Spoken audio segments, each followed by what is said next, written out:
And now we have this remarkable resource for human psychology, this remarkable resource for learning about how meditation works.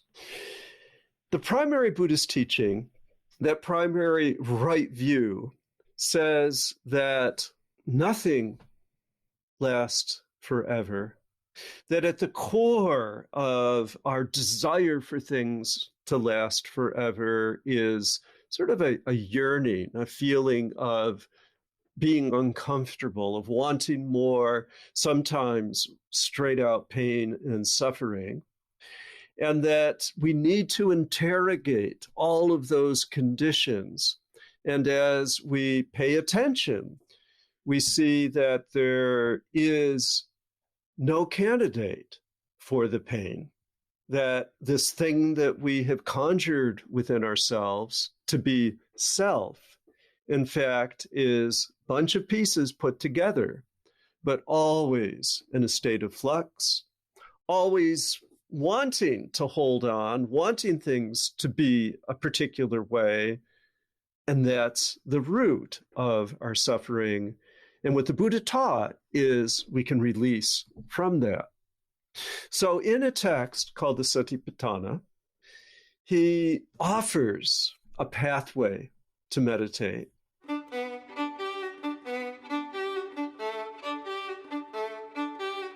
Hi, I'm Derek Mills. Welcome to the Glo Podcast. We're lucky to have Professor Christopher Chapple back to the podcast to discuss mindfulness. Dr. Chapple is Doshi Professor of Indic and Comparative Theology and founding director of the Master of Arts in Yoga Studies at Loyola Marymount University in Los Angeles. He's published more than 20 books about Hinduism, Buddhism, Jainism, yoga, and religion and ecology. He's also a featured instructor on Glo. Our conversation stretched over 2 episodes. The first part is about seeking mindfulness and explores the Buddha's journey to give us some signposts along the way. As Professor Chapple points out, it's a tribute to what the Buddha taught, that no matter what labels you create or put onto your own identity, like sticky Post-it notes, all those Post-it notes might eventually want to be examined or may need to come off to experience more happiness and fulfillment. I hope you enjoy my conversation with Professor Chapple.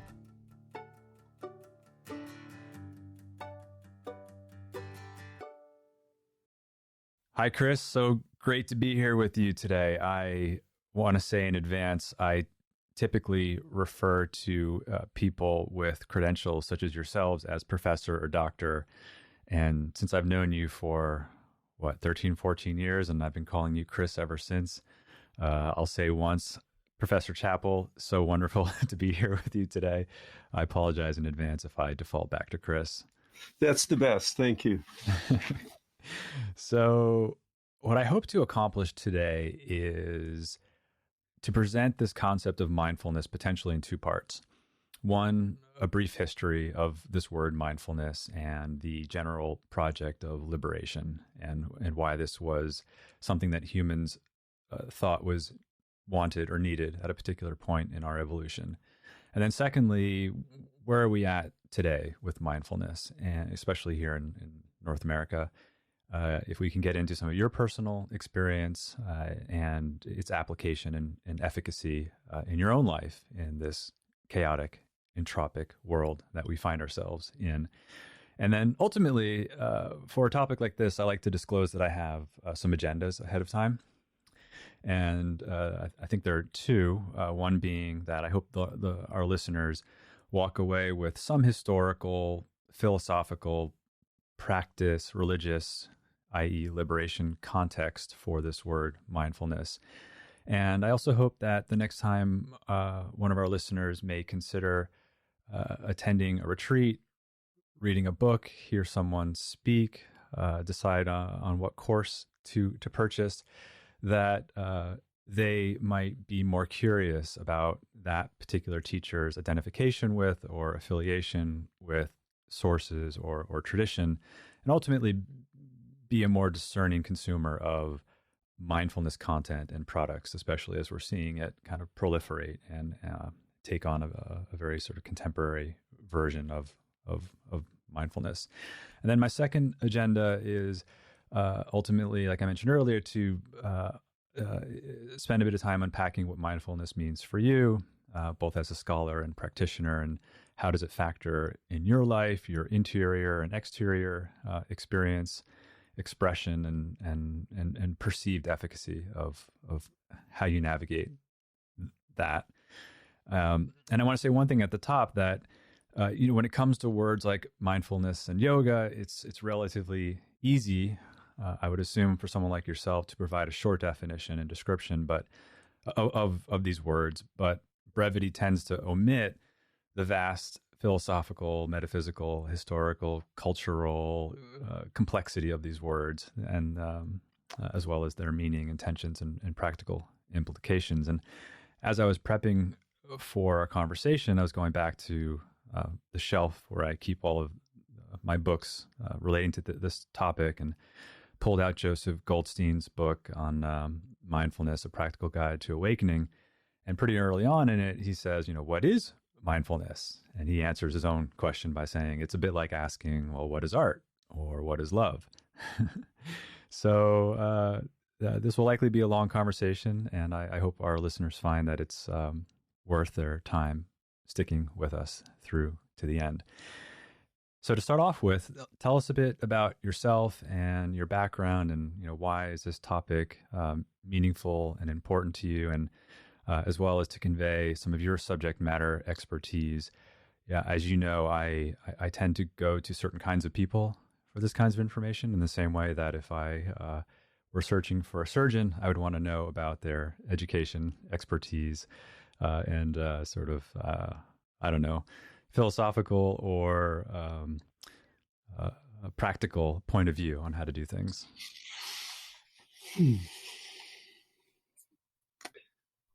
How does one find mindfulness?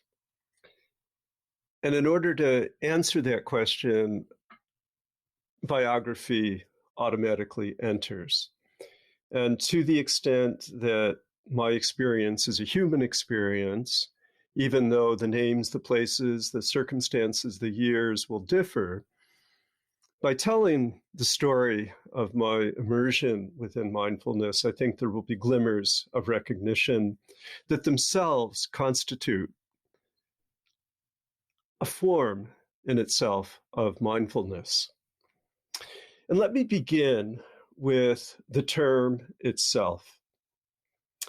And the term in Sanskrit is smriti, which in Pali is sati, and it refers very specifically to the process of memory.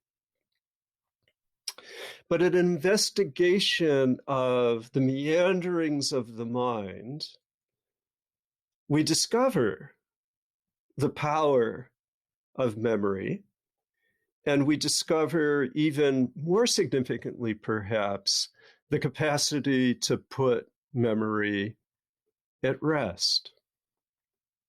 So my journey began as a child, and while I was in grade school, believe it or not, maybe I was in middle school, but I read the Upanishads and had learned a little bit about the life of the Buddha. And a dear friend, now departed, Kenneth Kettwig, said, hey, up in Rochester, New York, there's a Zen center. And this was the summer of, must have been 1968. The Zen center had just taken root.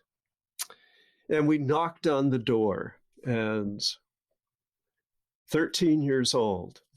And the door opens, and Roshi Philip Kapleau welcomed us in, entertained our questions, was quite heartened that we in fact had read his recently published book, 3 Pillars of Zen,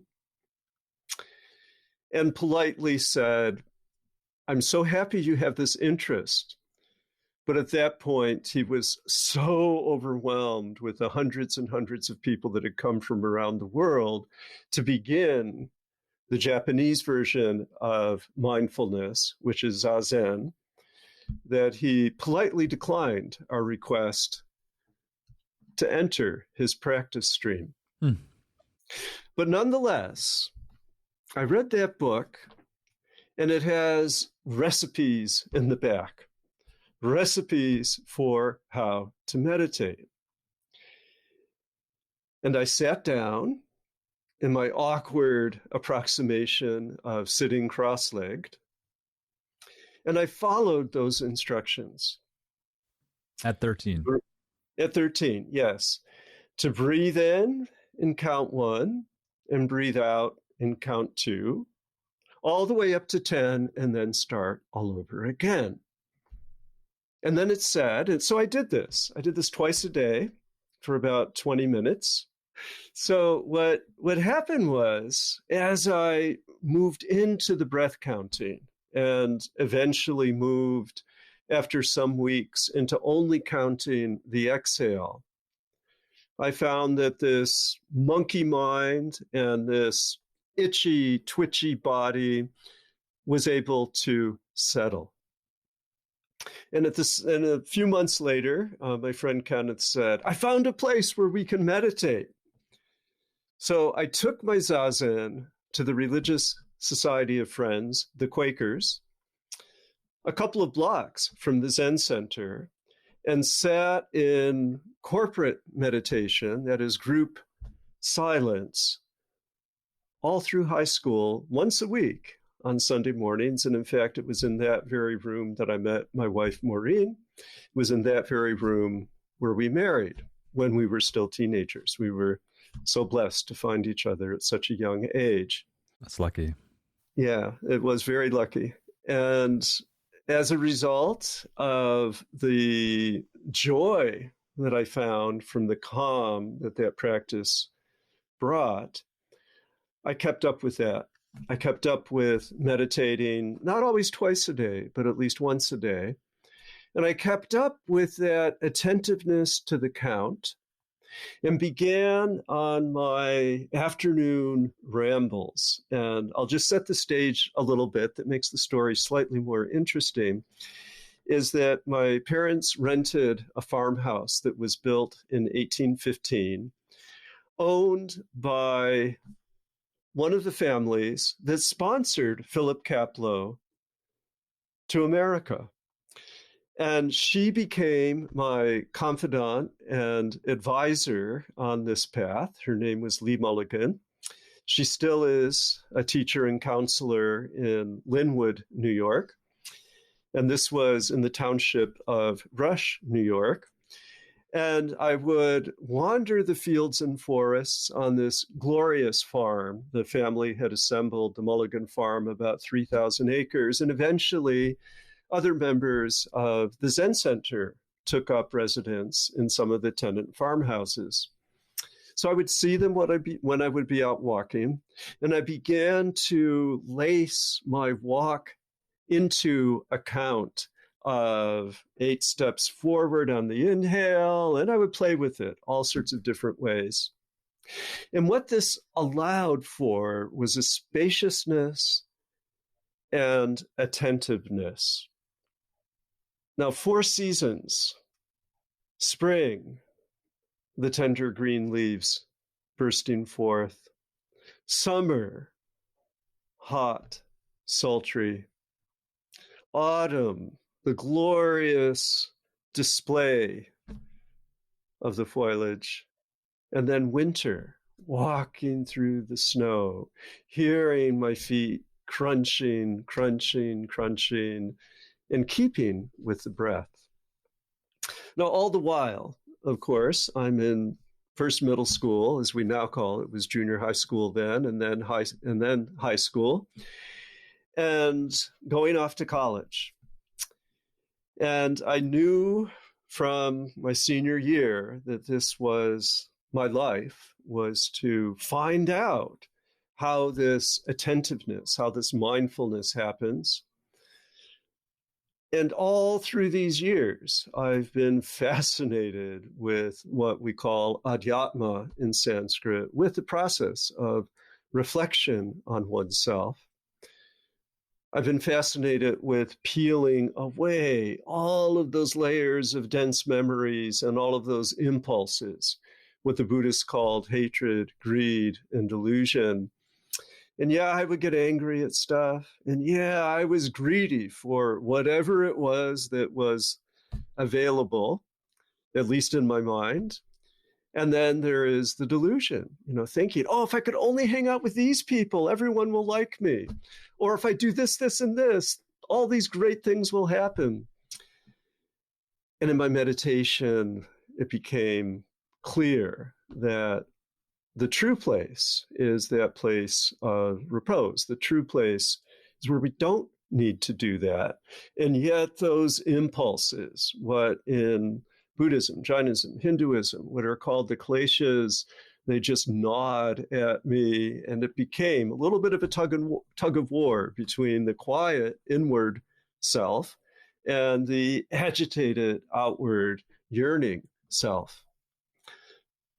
So when I went off to university, I was gifted with an introduction to a woman called Gurani Anjali Inti, who had just dedicated an ashram on Long Island, of all places. I was living at the time in Buffalo, New York. I was a convinced rural kid and grew up on farms and, again, wandering fields and forests, discovering ponds and streams. Yet the path led me to Long Island, very densely populated, a lot of hustle and bustle.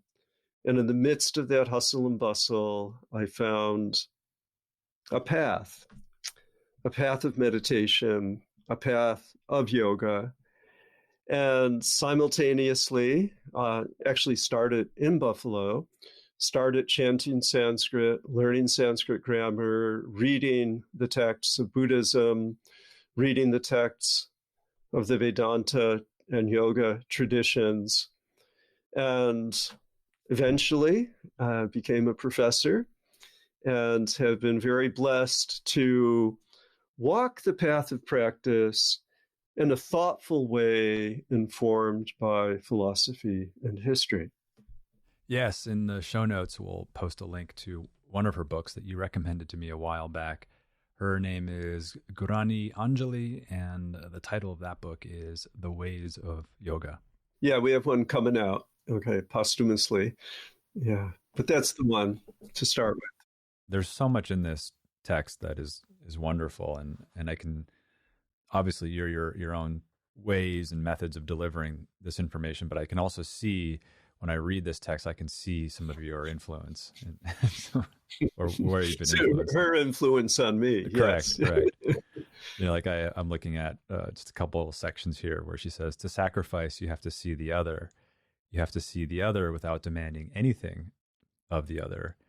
And then a few paragraphs down, the only one you can expect something from is yourself. Expect how you can be warm in the moment. Give more and you will be amazed. And then a few pages later, I have another section that I outlined. For the yogi, the way one lives, the way one talks, the way one is are all manifestations of transformative intentions. We live in the manifest world, and therefore we have to make manifest who we want to be. So it sounds like from a very young age, you started with a fair amount of intention, this project, this excavation of, well, who am I and who do I want to be in this lifetime? Yeah, there were so many opportunities to access wisdom in those moments. And beginning with Philip Kapleau and the encouragement of the Quakers, continuing with sitting literally at the feet of Gurani Anjali, and being in the company of so many remarkable philosophers and theologians. Antonio de Nicolas, a remarkable scholar of all things India, had landed shortly before we arrived at Stony Brook, fresh from 15 years in Asia. He had spent 3 years at the Gandhi ashram in Gujarat, sitting every day, memorizing, chanting the Bhagavad Gita, and with the philosophers at Fordham University had rethought the Rig Veda. And the Rig Veda is this remarkable 1,008 verse. I don't know quite what word to use, but I'll call it, for lack of a better term, it's a relic from an old way of life. And it's been chanted continuously in India for at least 3,500 years. And because the images included and lifted up are so compelling, but because the language is from a context so very, very long ago, many people just chant it, but don't talk a lot about it. And what De Nicholas was able to evince from this was a structure of the human universe, a structure that begins in the reality of chaos and darkness. Through the blessings of human will, we're able to pierce through that darkness.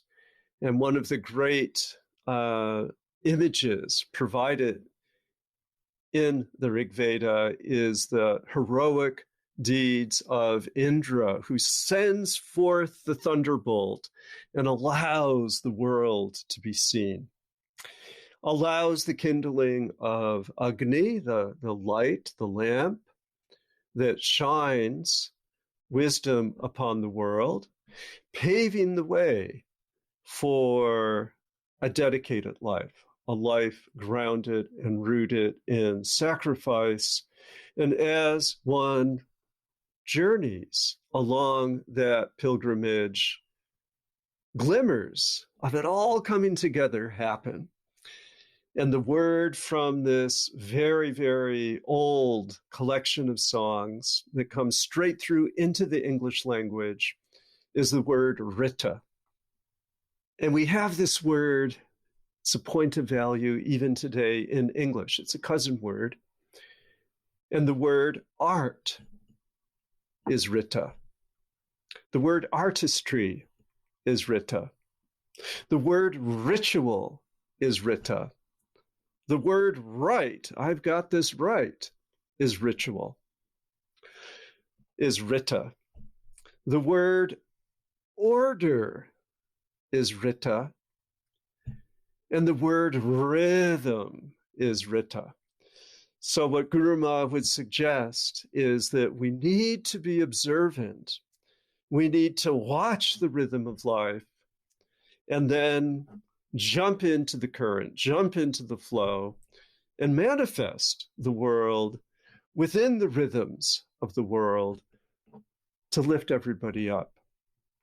And most people don't know that's the first known text where we find the use of the word yoga. The Rig Veda uses the word yoga in its original intent. And the cousin word in English is to yoke. And in the Rig Veda, it refers to connecting the horses to the chariot. And this connecting of the horses to the chariot becomes the great metaphor in later literature for controlling the senses. And there's this beautiful painting reproduced throughout the world of Lord Krishna with his prince Arjuna in the chariot, Arjuna trying to control the chariot with these 5 horses, sometimes 6 horses, the senses plus the mind. And that metaphor becomes the metaphor for yoga itself. How do we manage to harness together all the experiences within life and go where we need to go. And then as we move chronologically, we enter the time roughly Upanishads. This is the time of the second urbanization that's occurring. We have the emergence of what are called the Shramanas, who are perhaps as somewhat in distinction compared to more Vedic practices, this concept of inner transformation itself being kind of the central focal point of the process. How do we make that transition then ultimately into the Buddha and then the Satipatthana Sutta? India as a continent is vast and varied. It extends from the Himalayas 1,000 miles to the tip, Kanyakumari. It extends from the western desert, the Khyber Pass, Afghanistan, 1,000 miles to the east, to Burma. And within this densely populated land that has welcomed humans for tens of thousands of years, so many different cultures, so many different ideas have taken shape. And we don't have a time machine except through a bit of archaeology and the archaeology of the remembered songs of the Rig Veda. And we find pieces from even the Greek visitors and the Chinese visitors that help us put together and solve as best we can the mystery of history within India. And it does seem linguistically that the chanters of the Vedas began their work in the Northwest, and that as they began to roll out the technologies of Vedic ritual and Vedic chanting, they encountered and interacted with other communities that had developed equally ancient traditions. And whereas the Brahmins emphasized an external ritual, the Shramans, who were vital and active in the northeast segment of India, they brought forth from their forest hermitages this wisdom that philosophizes and intersects with the Vedas. And in fact, because the Upanishads are more discursive, they analyze the human condition, they analyze ritual, they analyze society itself, and they postulate how that wonderful moment of moving fully into the rhythm of life can be conceptualized as a state of freedom, as a state of moksha. And what we see again and again in the Upanishads is attentiveness to the power of the breath. In the Rig Veda, one of the great deities, external deities, is Vayu, the wind.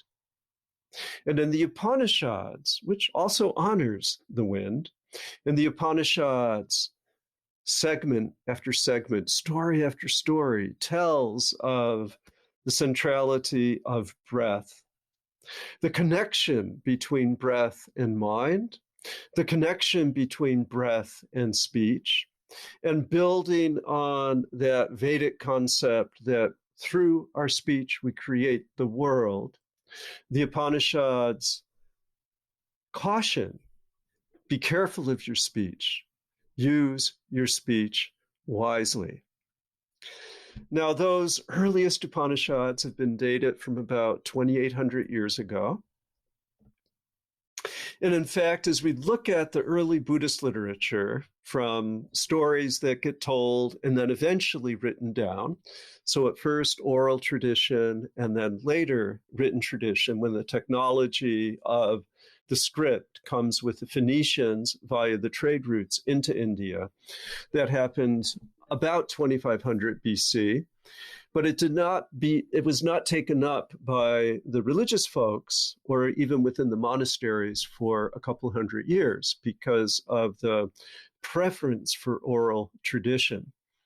And what happened was, remarkably, this young man, Siddhartha Gautama, reportedly born and raised in what is now southern Nepal. Can you date him as well? I wish we could date him. Some people say, approximately. Yeah, sometime between 2500 and 2400 before now. So sometime around 500, 400, 350 BC, that he was born. Well after the earlier Upanishads. Yes. And as part of his story, as it comes to be told, he would visit these wise people and studied with some people whose names sound so similar to the names of the people named as sages within the Upanishads.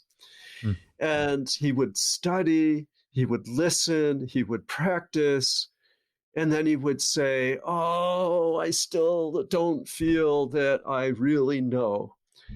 And he kept on this quest for truth and meaning for 6 years. And then at the age of 35, had this grand awakening under a tree, many hundred miles to the south in a place called Bodh Gaya, the place of awakening. And the world has never been the same.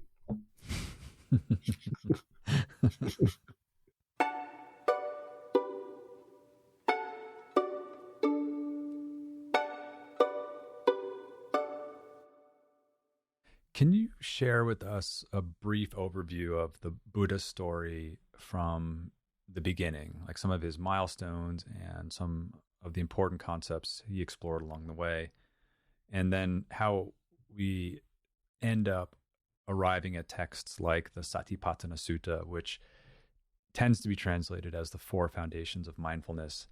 What I'm ultimately trying to follow the thread from what you've shared so far up to mindfulness as we know it at a popular level today. So the Buddha, born to a prominent family, given the name Siddhartha Gautama, the one who has achieved his goal, and slated for greatness. And in fact, when he was born, it is said that the Brahmins assembled and they looked at the body of this newborn and told the father that this child carries 32 remarkable signs of greatness. And if you work it right, if you rear him properly, he will become the ruler of the entire known world. And if you do it right, he will become the greatest religious teacher ever known on the planet. And the dad wanted that fame and glory and power and far-flung wealth. And he pledged he would do everything to make certain that his son entered and ruled all aspects of the material, provided for him every pleasure, and it backfired. And at the age of 29, that young prince broke out of the cocoon of comfort and saw for the first time sick people, old people, corpses, and saw for the very first time a meditator. And he resolved to leave the princely life behind, to leave, in fact, his newborn son behind, and for 6 years wandered, asking questions, learning how to meditate. He wandered to the south, sat under the Bodhi tree, and had, through the course of one evening, the spontaneous memory of 550 past lives that accounted for all of the stickiness and the ickiness, all of his accumulated desires. And he remembered having been a tree. He remembered having been a bird. He remembered having been all manner of human beings. And he vowed never again to let himself get caught up within all of these layers of karma. And when he broke free, he sat there under the tree for 7 days and 7 nights. One can visit and sit under that very tree in Bodh Gaya, India. The same genetic material has been maintained for almost 2,500 years. And then he got up and he walked and sat for another period of time. And then after 49 days of silence, of steady walking, he landed in Sarnath and was greeted by some of his former companions. And he said to them, "I'm awakened. I did it. I'm free." And they didn't believe him at first. And then one of them said, "Well, sit down. Tell us what you learned." And there's a magnificent stupa on that very site. It's a pilgrimage site not too far from the city of Benares. And he laid out this eightfold path. And in talking about the beginning of the path, he said, we have to awaken to the right view. And then he gives so many pieces of advice that land eventually in this place called samadhi, in this place which is the culmination of meditation. And what we find is that that was the beginning. And then for 45 years, he wandered, he traveled, he would stay in one place during the rainy season. And one of his cousins, a cousin called Ananda, accompanied him, had a razor-sharp memory, and he piled story after story after story within his memory, and then told all of the monks after the Buddha had departed everything that the Buddha had said. And we literally have more than 100 published volumes that came from the mouth of Buddha into the ears of Ananda, transmitted therefrom to the ears of the assembled monks and nuns. And now we have this remarkable resource for human psychology, this remarkable resource for learning about how meditation works.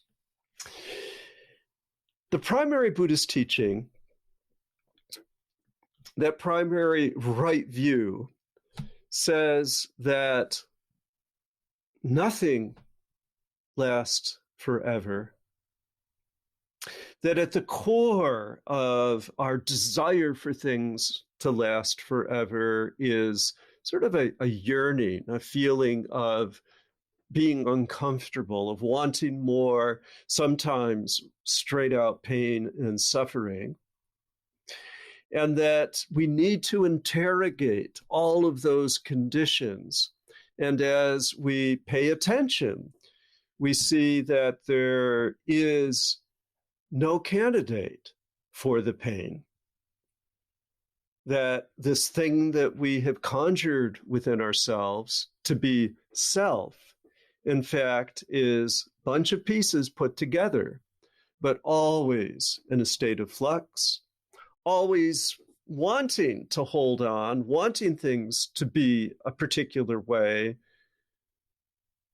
And that's the root of our suffering. And what the Buddha taught is we can release from that. So in a text called the Satipatthana, he offers a pathway to meditate.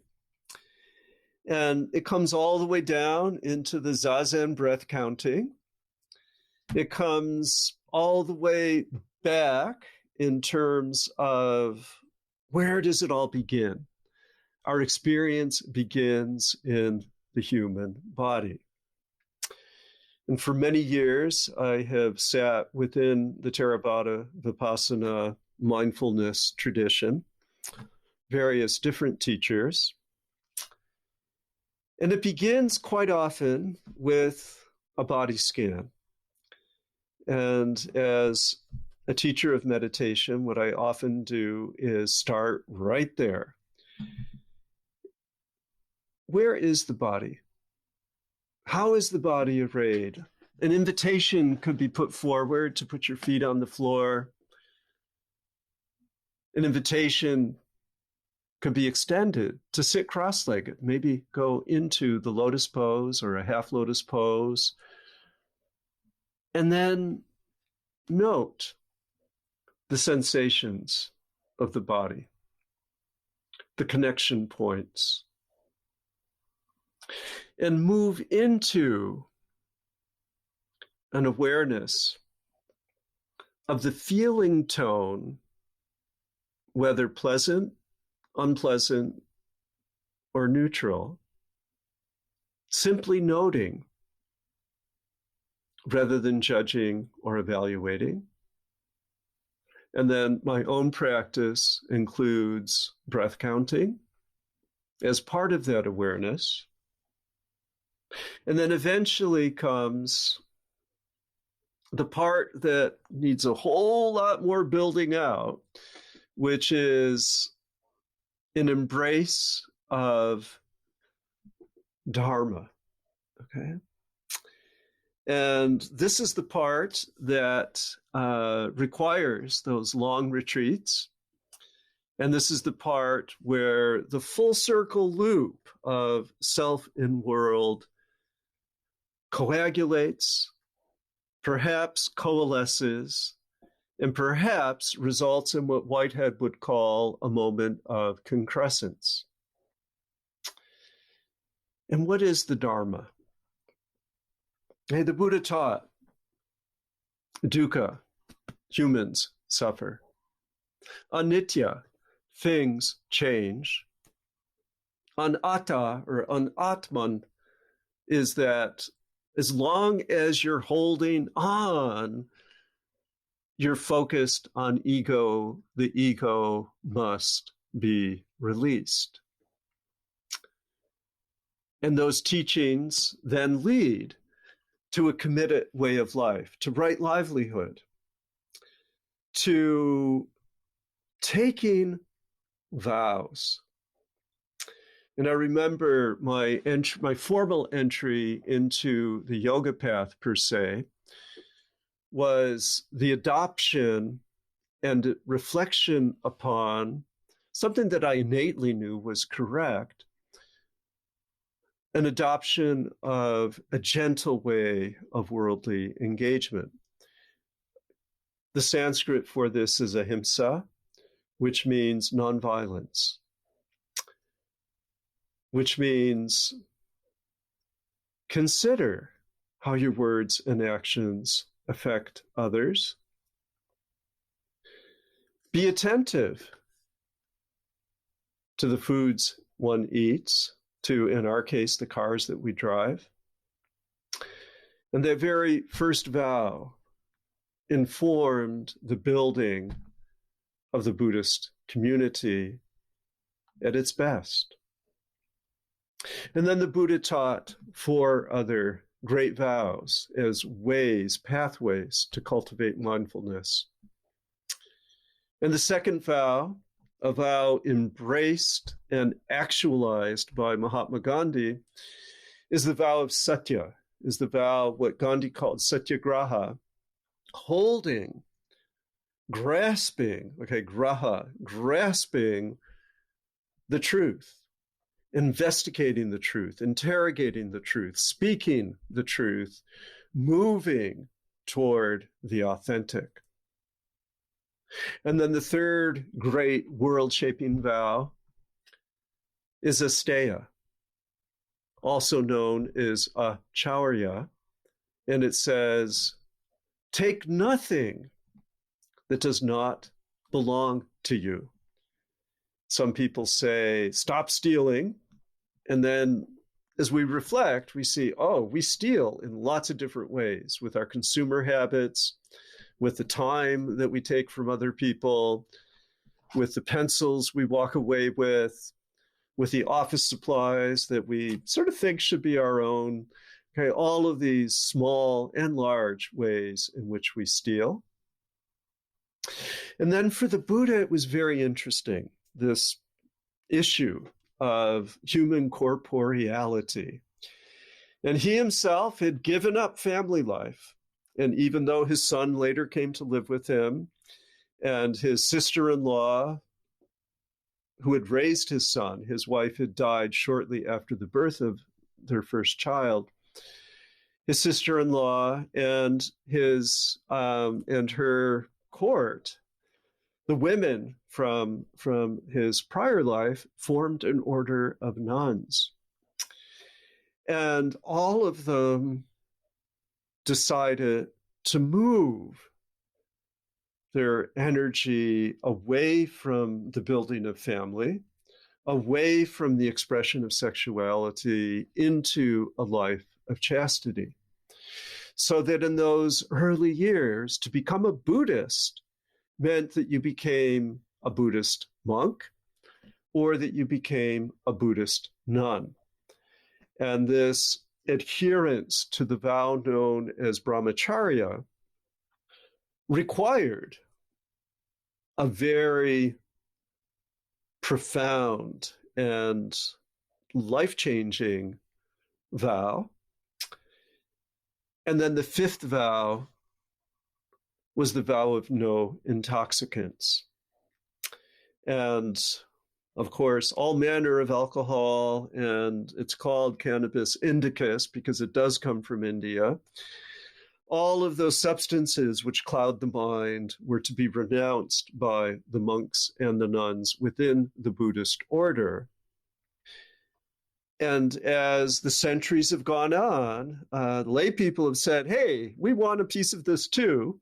And lay people eventually learned to meditate and became very reflective about how to integrate a vowed life, a mindful life, into a worldly life. And that's a later chapter of Buddhism, and it's a chapter that's playing itself out right now with the mindfulness movement. And can you address for a moment how, though, as many of us know, mindfulness as having to do with the goal or the aim of stress reduction or experiencing more calm, living in the present, while it's all those and more, in this one text that we've been referring to, that is part of it, but certainly not the main event, and that it's a means to an end.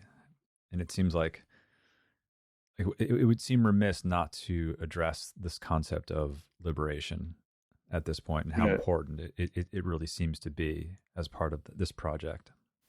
Yeah.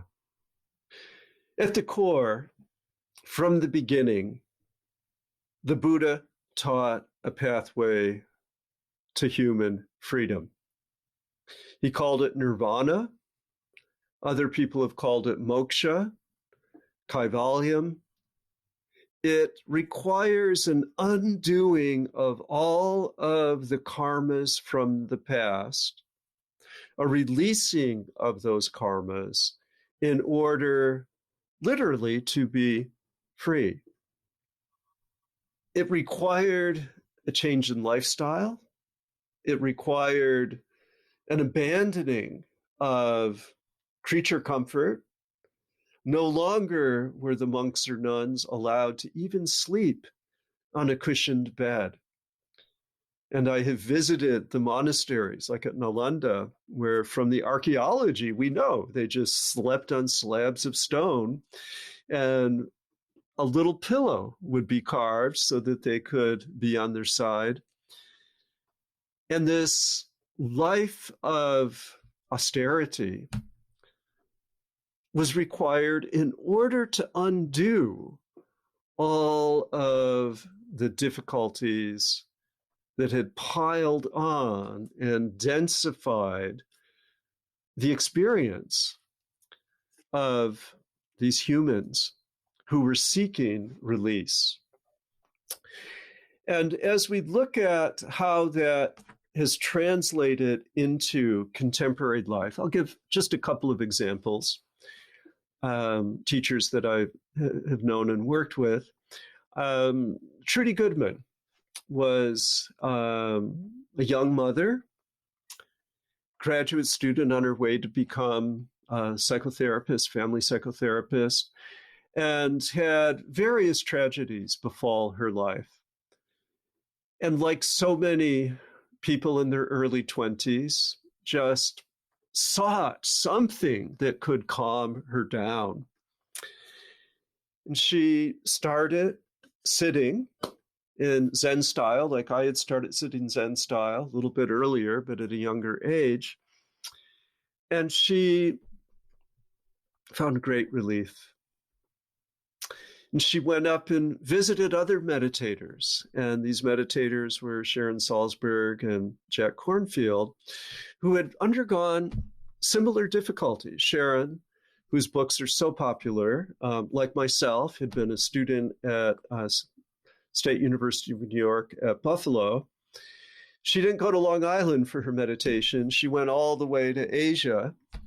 And she just has these wonderful accounts of sitting in very, very difficult circumstances and just seeking some way to quell that yearning to get out of the pain.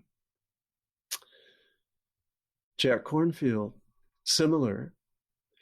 And this group of young people having entered the monastic life for a fixed period of time, returned, and started teaching, as had Philip Kapleau, started teaching the meditation skills, providing a way for the wisdom that they had gleaned to become not only accessible as technique, but to become meaningful in light of the exigencies of modern life.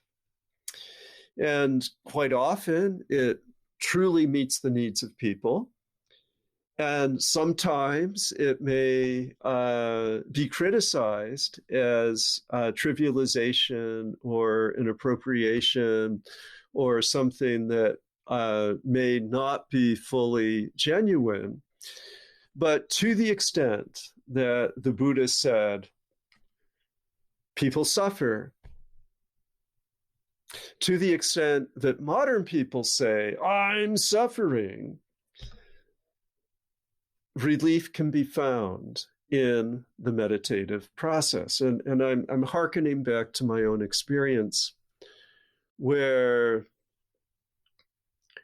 that 13-year-old with the twitchy body and the monkey mind, and we know where teenage minds can go, found a glimmer of it's going to be okay. And a little bit of a relief that whatever it was that I was all wrapped up about wasn't really that important. In the big scale, or I should say the little scale of human breath, that solace is priceless, it's precious, and I'm not going to say it's a commodity, but it can be taught. Traditionally, and a very interesting study from many decades ago of monastics within Southeast Asia showed that large percentage had nameable mental illness that drove them into the monastery. And that's just, part of the human condition. If you hurt, you go where you think you can get relief. And this has proven, meditation has been proven effective at bringing relief, usually momentary, but moving people toward a practice where they can sustain an equanimity that helps them see their way through great difficulty. Now, I'm going to tell a little story as an example. For about 15 years, actually, it's closer to 20 years, I've been sitting every Thursday morning. This is a Thursday. And we take turns leading the meditation. It's, a dozen or 15 people. We're on Zoom now. We used to sit in a beautiful room in Santa Monica. And we noticed that someone had beamed in from an unusual environment. And one of the members of this Sangha meditated post-surgery from her hospital bed. And she knew that the collective force of people of good intent would give her a little bit more energy to make it through yet another difficult day.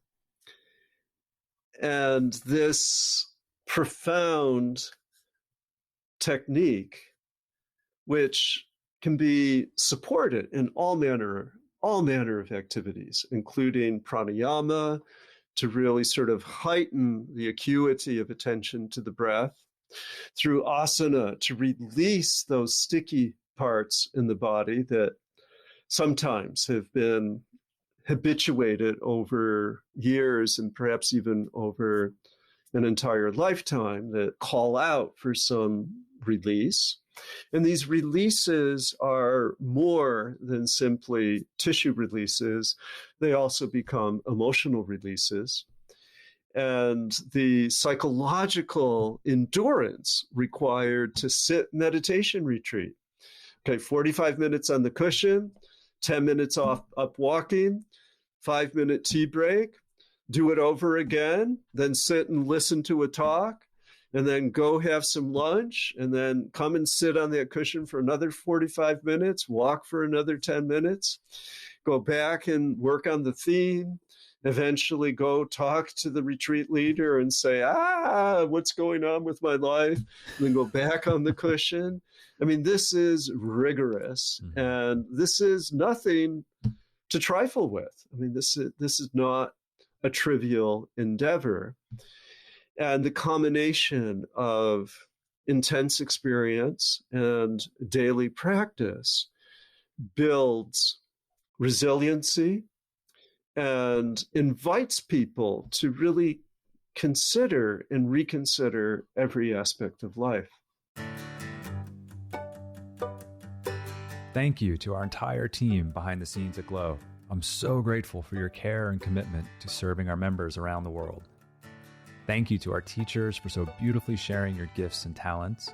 I'm also grateful to our lovely community of Glo members. You've supported us since 2008, and because of you, we get to continue to do the work we love. It's the combined support of our team, our teachers, and our community that grants me the privilege to continue to bring you the Glo Podcast. Thank you to Lee Schneider at Red Cub Agency for production support. And the beautiful music you're hearing now is by Carrie Rodriguez and her husband, Luke Jacobs.